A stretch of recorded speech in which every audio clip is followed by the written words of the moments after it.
Halo Bapak, Ibu, dan teman-teman sekalian. Perkenalkan, nama saya Aulia Kisti.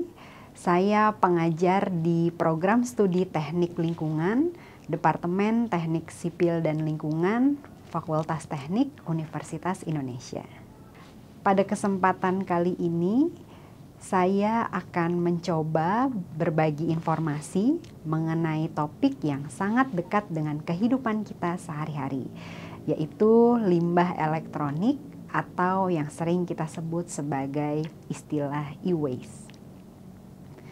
Limbah elektronik atau yang sering disebut dengan e-waste merupakan limbah dari berbagai macam peralatan elektronik atau peralatan yang bergantung dengan arus listrik dan atau medan elektromagnetik, di mana agar peralatan tersebut dapat bekerja dan berfungsi dengan baik.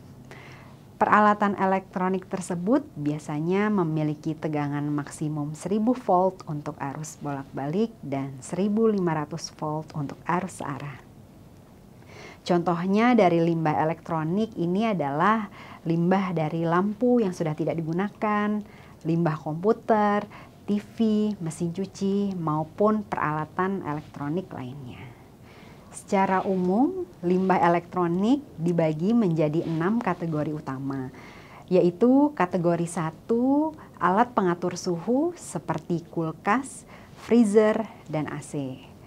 Selanjutnya, kategori 2, yaitu kategori layar dan monitor seperti layar CRT, LCD, LED, plasma, tablet, dan laptop.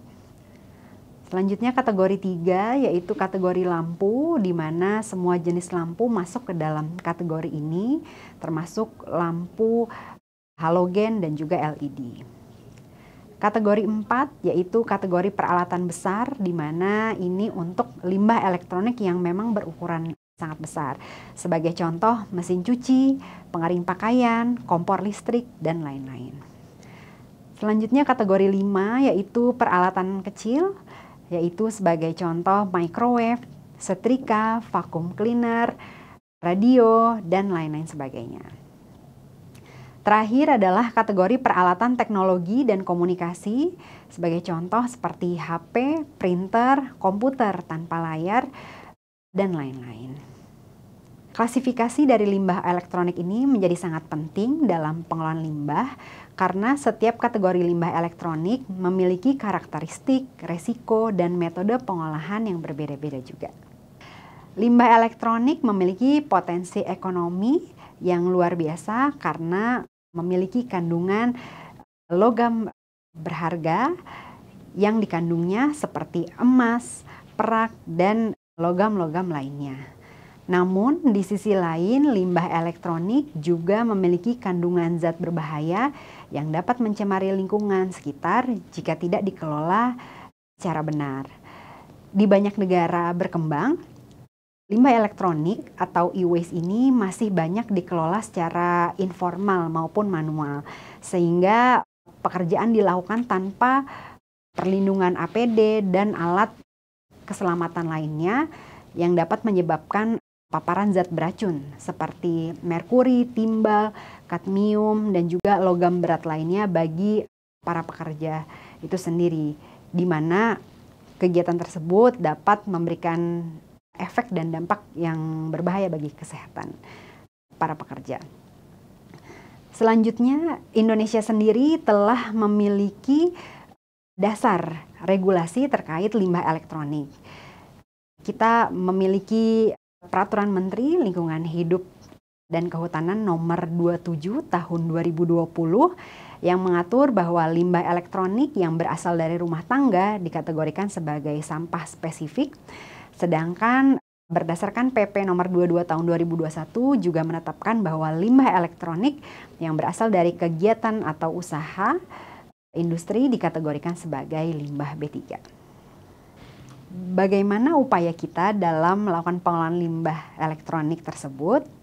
Kita bisa menggunakan prinsip 7R. Yang pertama ada refuse, yaitu menolak produk elektronik jika tidak ramah lingkungan ataupun sulit didaur ulang. Selanjutnya yang kedua yaitu adalah rethink, yaitu memikirkan kembali sebelum kita membeli alat elektronik yang baru. Prinsip ketiga adalah reduce, yaitu mengurangi penggunaan alat elektronik secara berlebihan. Prinsip keempat adalah reuse, yaitu memperpanjang usia pemakaian elektronik yang sudah kita miliki. Prinsip kelima yaitu adalah repair, yaitu adalah memperbaiki atau memperbarui komponen agar berfungsi kembali. Prinsip keenam adalah recycle atau melakukan daur ulang limbah elektronik melalui jalur resmi. Dan yang terakhir adalah prinsip nomor 7 yaitu recover, memulihkan energi atau material dari limbah elektronik sebagai bahan baku baru. Bapak, Ibu, dan teman-teman, di tengah kemajuan teknologi digital, kita menghadapi juga tantangan yang sangat besar dalam mengelola limbah elektronik. Namun dengan pendekatan yang tepat, baik dari sisi kebijakan, teknologi, maupun kesadaran masyarakat, kita bisa menjadikan limbah elektronik bukan hanya sekedar masalah, tetapi juga peluang menuju masa depan yang lebih sirkular dan berkelanjutan. Mari kita sama-sama berkontribusi dalam membangun sistem pengelolaan limbah elektronik yang bertanggung jawab, aman, dan ramah lingkungan. Terima kasih telah mengikuti sesi ini. Sampai jumpa lagi pada kesempatan berikutnya. Terima kasih.